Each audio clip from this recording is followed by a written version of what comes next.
बोलिए गोपाल कृष्ण भगवान की जय। श्री वृंदावन बिहारी लाल की जय। भक्तजनों, माताओं, बहनों, आज हम आप सभी को कार्तिक मास अध्याय 3 की कथा सुनाने जा रहे हैं। इस कथा को अंत तक सुनिएगा और सुनने के बाद अधिक से अधिक लोगों को शेयर भी कर दीजिएगा। गुरुर् ब्रह्मा गुरुर् विष्णु गुरुर्देवो महेश्वरः गुरु साक्षात् परब्रह्मा तस्मै श्री गुरुवे नमः।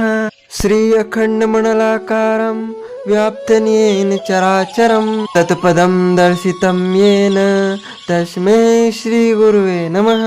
जय जय श्री राधारमण, जय जय नवल किशोर, जय गोपी चित चोर प्रभु, जय जय माखन चोर। मात मेरी श्री राधिका, पिता मेरे घनश्याम, इन दोनों के चरणन में मेरा बारंबार प्रणाम, मेरा बारंबार प्रणाम। मोहिनी मूरत श्याम की वो मन रही समाय, जो मेहंदी के पात में लाली रही समाय। धन यौवन सब एक दिन उड़ जाएंगे, जैसे उड़े कपूर। मन मूरख तू राम भज, क्यों चाटे जगधूर। राम कृष्ण तो एक है, अंतर नहीं निमेष। इनके नयन गंभीर है, उनके चपल विशेष। राधे तू बड़ भागिनी, कौन तपस्या कीन। तीन लोक तारण प्रभु, सो तेरे अधीन।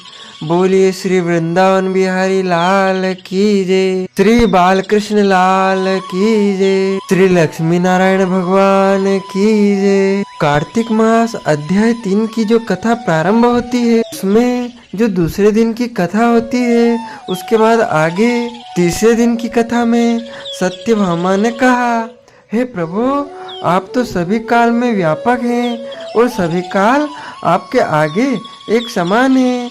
फिर यह कार्तिक मास ही सभी मासों में श्रेष्ठ क्यों है? आप सब तिथियों में एकादशी और सभी मासों में कार्तिक मास को ही अपना प्रिय क्यों कहते हैं? इसका कारण बताइए। भगवान श्री कृष्ण ने कहा, हे भामिनी, तुमने बहुत अच्छा प्रश्न किया, मैं तुम्हें इसका उत्तर देता हूँ, ध्यान पूर्वक सुनो। इसी प्रकार एक बार महाराज बेन के पुत्र राजा पृथु ने प्रश्न के उत्तर में देवर्षि नारद से प्रश्न किया था और जिसका उत्तर देते हुए नारद जी ने उनसे कार्तिक मास की महिमा बताते हुए कहा, हे राजन, एक समय शंख नाम का एक राक्षस बहुत बलवान एवं अत्याचारी हो गया था। उसके अत्याचारों से तीनों लोकों में त्राही त्राही मच गई।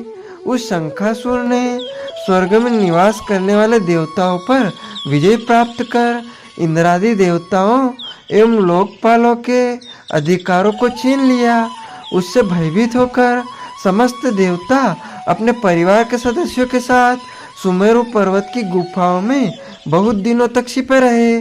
तत्पश्चात वे निश्चिंत होकर सुमेरु पर्वत की गुफाओं में ही रहने लगे। उधर जब शंखासुर को इस बात का पता चला कि देवता आनंद पूर्वक सुमेरु पर्वत की गुफाओं में निवास कर रहे हैं, तो उसने सोचा कि ऐसी कोई दिव्य शक्ति अवश्य है जिसके प्रभाव से अधिकारहीन यह देवता अभी भी बलवान है।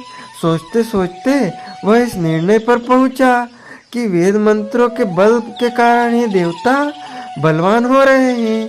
यदि इनसे वेद छीन लिए जाए तो वे बलहीन हो जाएंगे। ऐसा विचार कर शंखासुर ब्रह्मा जी के सत्यलोक से शीघ्र ही वेदों को हर लाया। उसके द्वारा लाए जाते हुए भय से उसके चंगुल से निकल भागे और जल में समा गए। शंखासुर ने वेद मंत्रों तथा बीज मंत्रों को ढूंढते हुए सागर में प्रवेश किया, परंतु ना तो उसको वेद मंत्र मिले और ना ही बीज मंत्र। जब शंखासुर सागर से निराश होकर वापस लौटा तो उस समय ब्रह्मा जी पूजा की सामग्री लेकर सभी देवताओं के साथ भगवान विष्णु की शरण में पहुँचे और भगवान को गहरी निंद्रा से जगाने के लिए गाने बजाने लगे। धूप गंध आदि से बारंबार उनका पूजन करने लगे।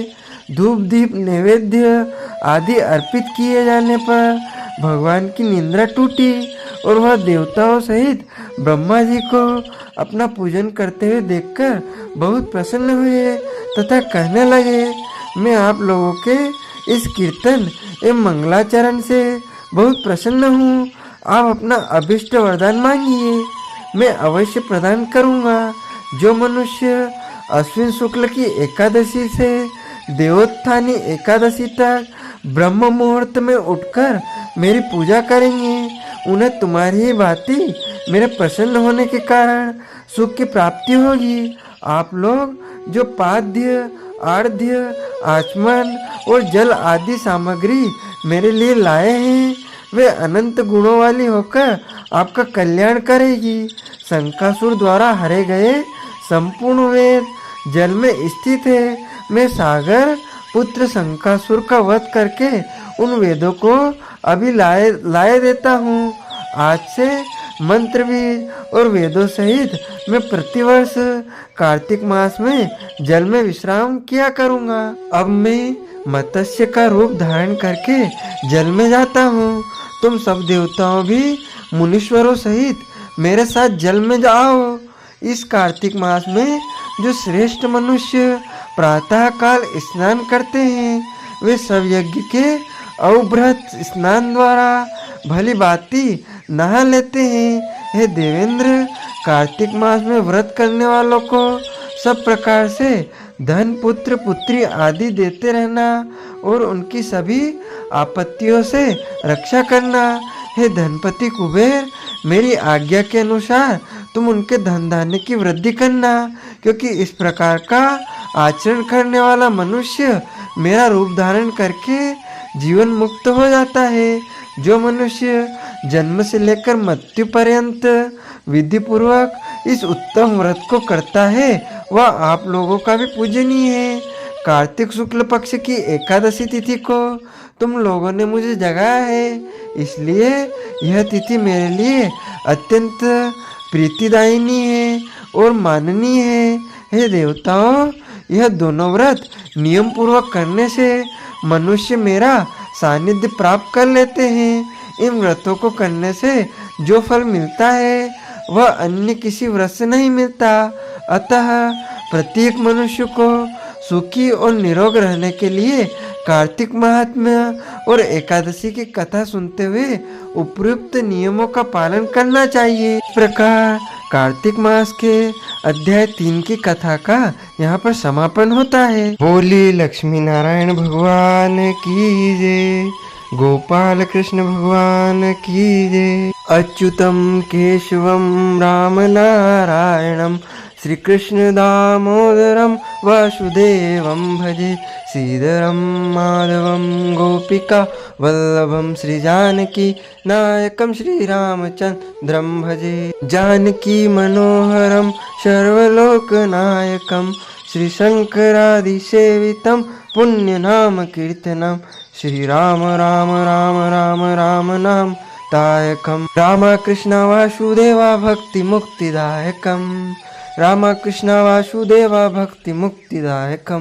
बोले गोपाल कृष्ण भगवान की जय, श्री कृष्ण चंद्र भगवान की जय, श्री लक्ष्मी नारायण भगवान की जय, श्री बाके बिहारी लाल की जय। भक्तजनों, माताओं, बहनों, यदि आप कार्तिक मास स्नान के निमित्त, कार्तिक मास के निमित्त कोई भी दान पुण्य करना चाहते हैं तो आप नगद राशि हमारे फोन पे QR कोड के माध्यम से पहुंचाकर कार्तिक मास स्नान का संपूर्ण पुण्य लाभ प्राप्त कर सकते हैं। और रोजाना कथा सुनने के लिए हमारे चैनल को सब्सक्राइब अवश्य कर लीजिएगा। आपको और आपके पूरे परिवार को सादर जय श्री कृष्ण, सादर धन्यवाद।